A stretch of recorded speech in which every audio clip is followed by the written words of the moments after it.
ప్రియా వంటలకు స్వాగతం.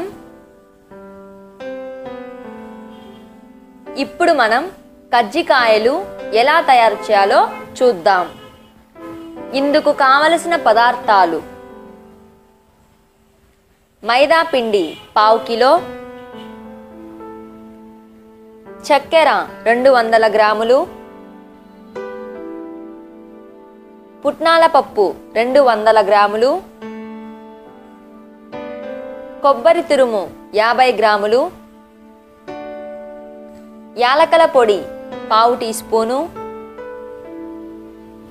నూనె డీప్ ఫ్రై చేసుకోవడానికి సరిపడినంత, కజ్జికాయల పెట్టె 1. ముందుగా ప్రిపరేషన్స్ చూద్దాం. మైదా పిండిని ఒక బౌల్లో తీసుకొని కొద్దిగా నీరు పోసుకుంటూ బాగా కలుపుకొని గట్టి చపాతీ ముద్దలా తయారు చేసుకోవాలి. తర్వాత ఈ మైదా ముద్దను 15 నిమిషాల పాటు పాలిథిన్ కవర్లో కప్పి ఉంచాలి.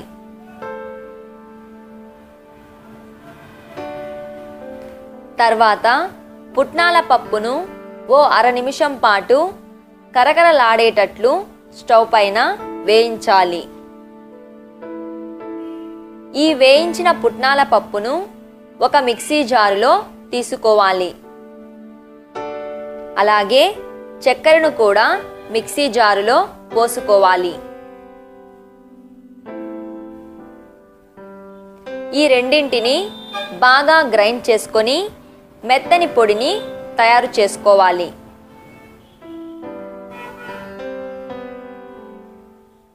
తర్వాత ఒక మిక్సింగ్ బౌల్ తీసుకొని ఇందులో గ్రైండ్ చేసుకున్న పుట్నాల పప్పు, చక్కెర పొడి, కొబ్బరి తురుము మరియు యాలకల పొడి వేసుకోవాలి. వీటన్నింటినీ బాగా కలుపుకోవాలి. ఇప్పుడు పక్కన పెట్టుకున్న మైదా ముద్దలోంచి కొంత భాగాన్ని చేతిలోకి తీసుకొని మీడియం సైజ్ చపాతీలాగా రుద్దుకోవాలి. తర్వాత కజ్జికాయ పెట్టె పైన ఈ చపాతీని బోర్లించాలి.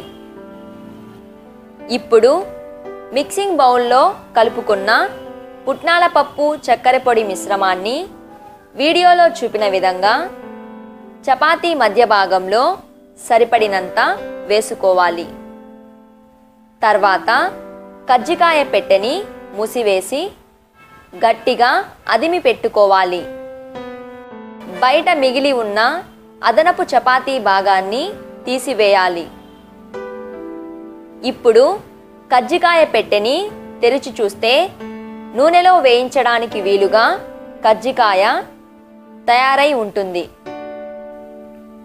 ఇదే విధంగా అన్ని కజ్జికాయలను తయారు చేసుకోవాలి.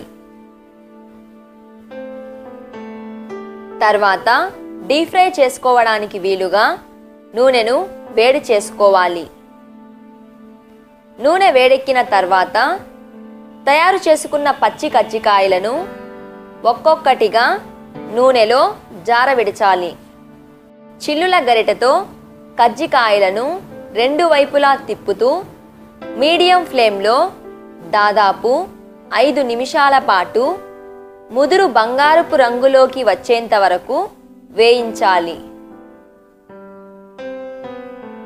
తర్వాత చిల్లుల గరిటెతో నూనెను వార్చుకొని టిష్యూ పేపర్ ఉన్న ప్లేటులోకి తీసుకోవాలి. దీనివల్ల కజ్జికాయలలో అధికంగా ఉన్న నూనె టిష్యూ పేపర్ గ్రహిస్తుంది.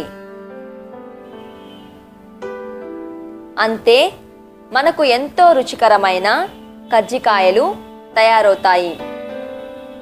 ఈ వీడియో చూసినందుకు ధన్యవాదాలు. మీకు ఈ రెసిపీ నచ్చినట్లయితే లైక్ చేయండి. మరిన్ని వీడియోల కోసం సబ్స్క్రైబ్ చేసుకోగలరు.